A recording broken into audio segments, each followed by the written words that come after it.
It's Wednesday, the 7th of July, 2021. Welcome to Fear and Greed, the business podcast that sets you up for a successful day. I'm Sean Aylmer. The Reserve Bank says it will slowly tighten monetary policy, but rates are still on hold for the foreseeable future. That's our main story. Also coming up in today's podcast, Sydney's lockdown to be extended a week as the state struggles to contain the current COVID outbreak. Victorian Premier Daniel Andrews warns that Crown Resorts could lose its gaming licence. And shares in Myer surge as an old adversary takes aim once again. Then, stay listening for our chat to AMP Capital Chief Economist Dr. Shane Oliver. But first, here's a brief look at markets. Wall Street reopened after the Independence Day holiday, and energy and financial stocks led the market lower. In afternoon trading, the S&P 500 was down 0.4%, the Dow Jones Industrial Average was off 0.8%, and the tech-heavy Nasdaq was 0.1% lower. The share price of the Chinese rideshare group Didi, which listed on the Nasdaq last week, tumbled 25% after a Chinese regulator ordered its removal from app stores over the weekend. And US 10-year bond yields fell to their lowest level since February overnight, following a drop in a measure of the services sector in the US. All in all, US investors came back from their long weekend just a bit nervous about the economic outlook. European markets were also weaker, with London's FTSE finishing 0.9% lower and the Stoxx Europe 600 off 0.6%. Back home, the S&P ASX 200 closed down 0.7% yesterday to 7,262 points, dragged lower by telcos, healthcare and tech stocks. Oil prices fell more than 3% overnight from their multi-year highs. There wasn't anything more from the major oil producers about increasing supply, but the nervousness around US financial markets triggered the drop. Gold prices were a touch higher, and the Aussie dollar is trading at just under 75 US cents.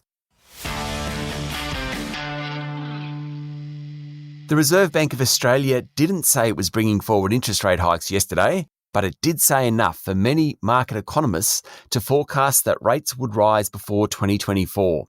Following the Reserve Bank board meeting yesterday morning, Governor Philip Lowe reiterated the central bank's central scenario that the official cash rate won't rise until 2024. That rate is used to price lending rates, including mortgage rates.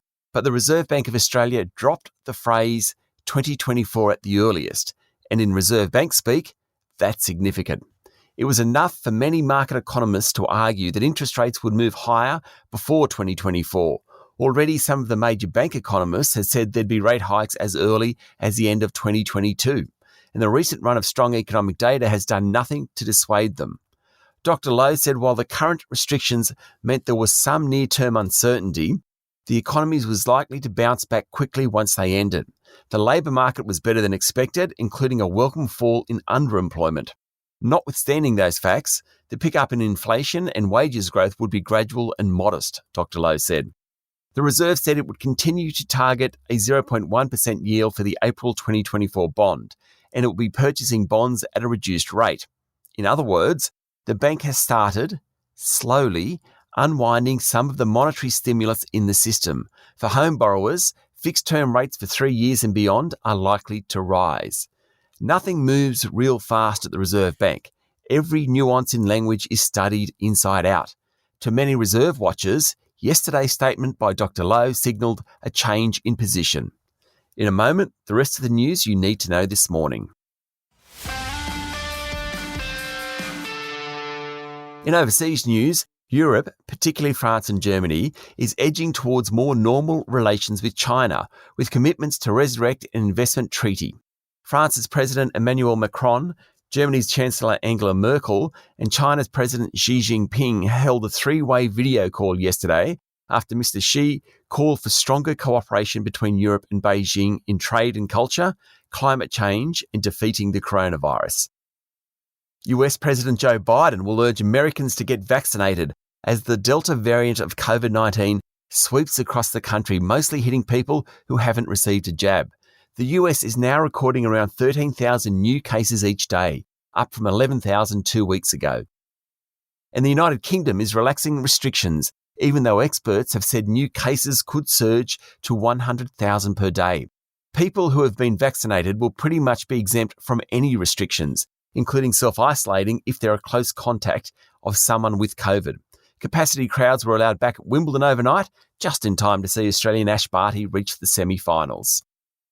Locally, media outlets this morning are reporting that Sydney's lockdown will be extended by a week, meaning school students will learn from home for the first week of term.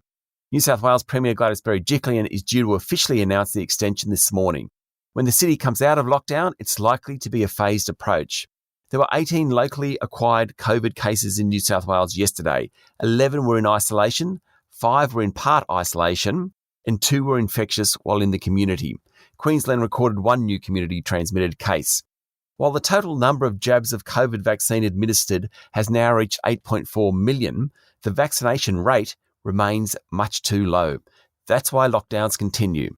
The Australian newspaper is reporting this morning that the bosses of the 4 major banks, Wesfarmers, Woolworths, Qantas, Virgin Australia, Telstra and Optus, will meet with Treasurer Josh Frydenberg about helping with the rollout of vaccines.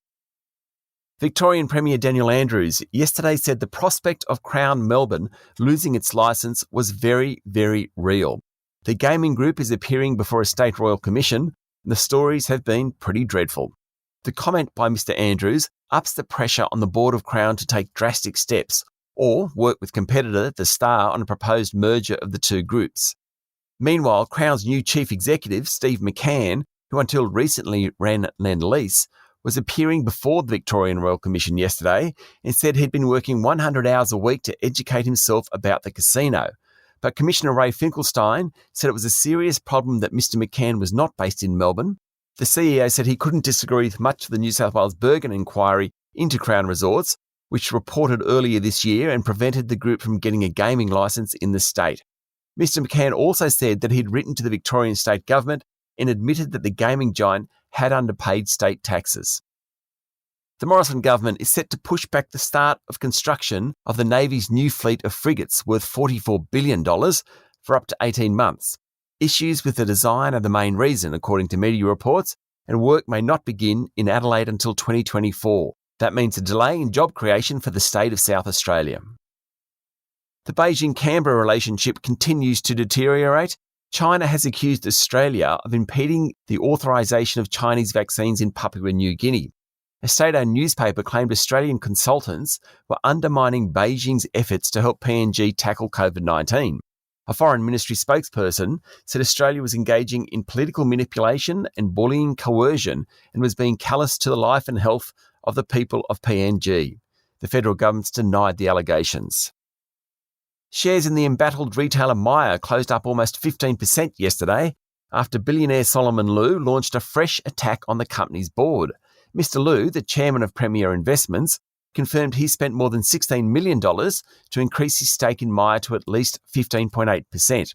Mr Lew, a long-time critic of the Myer board, said he'll work with other shareholders to appoint new directors who can turn around the struggling department store. Premier Investments closed down 1.9% yesterday. The weekly measure of consumer confidence from ANZ and Roy Morgan fell last week following the introduction of lockdowns across the country. Confidence in Sydney tumbled, down nearly 9%. No surprises there. The survey also showed that the number of people anticipating bad times outweighed those expecting good times. That's the first time that's happened since April. The week of corporate activity continued yesterday with Westpac saying it had sold its New Zealand life insurance business to Fidelity Life for $373 million. Chief Executive Peter King said it was the latest step in the simplification of the Westpac business, and it included a 15-year distribution agreement between the two parties. Westpac is currently trying to offload its life insurance business. Its share price fell 0.3% yesterday. And Ramsay Health has increased its offer for Spire Healthcare in the United Kingdom. The new offer values Spire at around $2 billion. The original bid was made back in late May, and the revised offer is a 30% premium to Spire's share price back then. The Spire board has backed the offer, subject to anyone else making a bid. So far, that hasn't happened. Ramsay Chief Executive Craig McNally said the offer was fair and reasonable. Fortescue Metals said it was on track for its mining operations to be carbon neutral by 2030, having trialled batteries, green ammonia and green hydrogen across its iron ore operations. That includes running locomotives, hauling trucks and powering drill rigs. The group said it had now produced both green iron and green cement. There was another payments technology failure in a bank yesterday. This time it was Commonwealth Bank's payment systems that went down. It's the third time in 3 weeks, which is very frustrating for all those businesses out there that rely on the system. Pay for senior execs took a hit during 2020, just like the rest of us. A report from Aon and the Governance Institute of Australia shows 1/4 of the nation's most senior executives received a pay rise last year. More than half got an increase in 2019. The average size of increase last year was 1.4%, well down from previous years. The median remuneration for CEOs of the top 50 listed companies was $5.4 million. Okay, maybe it's not really like the rest of us. One of the most competitive markets in media has been morning radio in Sydney. For years, Alan Jones was number one for radio station 2GB. He retired a little over a year ago to be replaced by Ben Fordham. Since then, 2GB's breakfast audience share has been declining, and the latest survey shows that Kiss FM's Kyle Sandilands and Jackie O have taken the top spot. 2GB remained the number one station across all audiences, and 3AW in Melbourne is that city's top station. And it's been a tough week for sports mad Melbourne.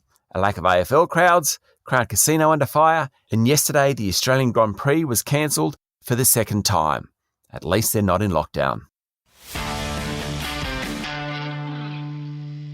Up next is our daily interview, and today our guest is Dr. Shane Oliver, Chief Economist at AMP Capital, on the key messages from the Reserve Bank board meeting yesterday. But, as always with Shane, it's a pretty wide-ranging conversation, from the impact of snap lockdowns to how he thinks it's grossly unfair that young Australians are getting priced out of the housing market. He does a brilliant job of explaining things, and he's always got an opinion to share. So stick around for the interview with Shane Oliver, up next in the Fear and Greed playlist or at fearandgreed.com.au. It's Wednesday, the 7th of July, 2021. I'm Sean Aylmer, and that was Fear and Greed. Enjoy your day.